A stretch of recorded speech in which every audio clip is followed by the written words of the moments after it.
Quincy, the reliability report is out from Consumer Reports. Lots of folks really wait for this one every year, especially if you're thinking of buying a new car or a used car. We're going to be nice and just talk about the most reliable, because you also list the least reliable. Most reliable you find across the entire brand, if you will, 8 models, Lexus. What's Lexus doing right? Lexus is doing what's right that they've done for the past 25 or some odd years. They have a high profit, high-end clientele. They have primarily, they're all Toyota components. They're very smart engineers at Toyota, and they really know how to screw a car together well. Lexus customers demand a lot, as they should, because they're paying a premium for this car. So hats off to Lexus for continuously putting out reliable models. I mean, they're holding together. Right below Lexus, in second place again this year, and maybe not surprising because it is the parent company of Lexus, Toyota, 26 different models. You don't look at a particular vehicle, you look at across a model line when you do this. So when you think there's 26 models of Toyotas that you're looking at, that's pretty good. Consistent quality and reliability you're finding in the Toyota line. I mean, it's how Toyota and all the Japanese manufacturers really got a foothold in the United States.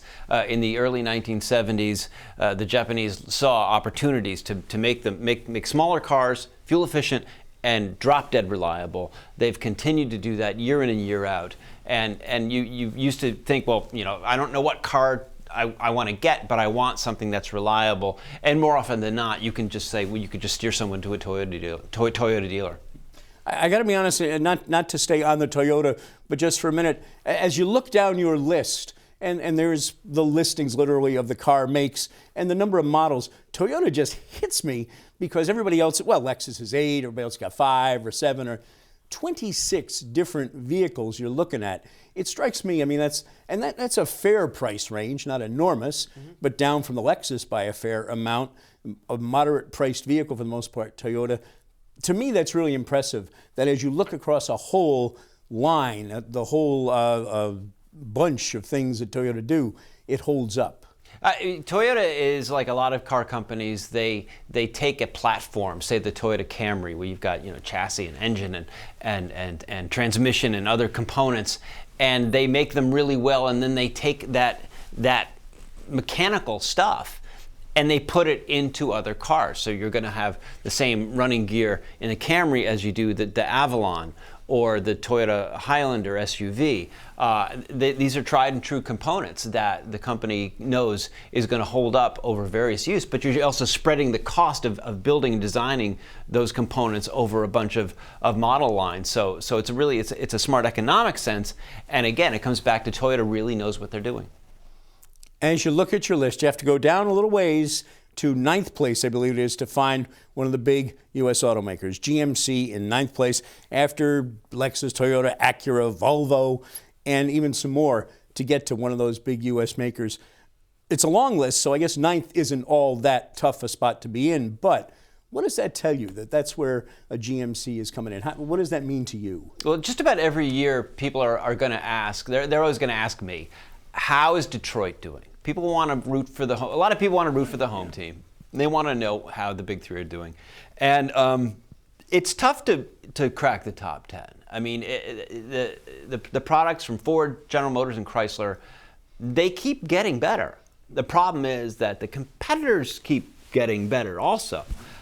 So if you say, well, I want a reliable vehicle, we'd say, look at Consumer Reports data for the GMC models, the trucks, and the Buicks. Buicks are doing pretty well also. Not great news from Ford, not great news from Chrysler. A lot of the car companies, Ford in particular, are being hit by the problems with their touchscreen infotainment systems. In this case, it's Ford My Touch, and this is the central screen that controls the audio, the climate, the navigation systems. They've had all kinds of issues with this, and that component and a number of other components related to their EcoBoost engines have brought Ford way down. Yeah, you particularly looked at that. I know the fact that, to me, not a car guy, reliability is, I go out in the morning in the driveway, I turn the key, engine starts up. you're looking at everything bumper to bumper, and that is where Ford, with their really kind of complex electronic systems, and Lincoln, their high-end model, that's where they're hurting, isn't it? Mm-hmm. And not just Ford. I mean, other car companies such as Honda and Nissan, some of their popular models have been hit with problems with the electronics. And the way Consumer Reports goes about this is we have 7-8 million subscribers between the website and our magazine. And we send out our survey every year, and we ask people to tell us about any problems that they've had with their vehicle the last 12 months.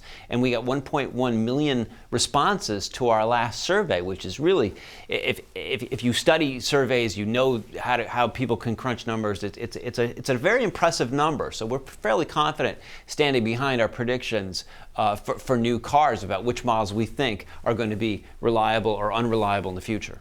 Okay, shifting gears a little bit. Price areas. You're looking for a car. All of us, we want to get the most we can for the most reasonable price possible. You say that it's important to understand what cheap means when it comes to buying your new car. You know, cheap is cheap. You're not always saving money. For example, when you buy a fairly inexpensive car, whether it's a used car or a new car. One of the models that we just got at the track is a Mitsubishi Mirage. This is a very small vehicle, tires that aren't much bigger than a donut, basically. It's all geared toward fuel economy. However, the ride is miserable, it's noisy, it handles poorly. We really our first impressions of this model are not very good, but it's ringing in about $16,000. And so you start thinking to yourself, all right, $16,000.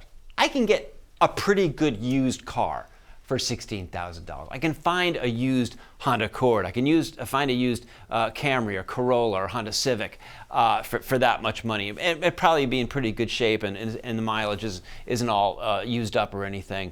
So I mean, you have to be careful when you I'm just thinking about price. And again, when you can go the same way with a used car. Oh, I got this great deal on a $2,000 rust bucket. Is it run? I don't know. It's cheap.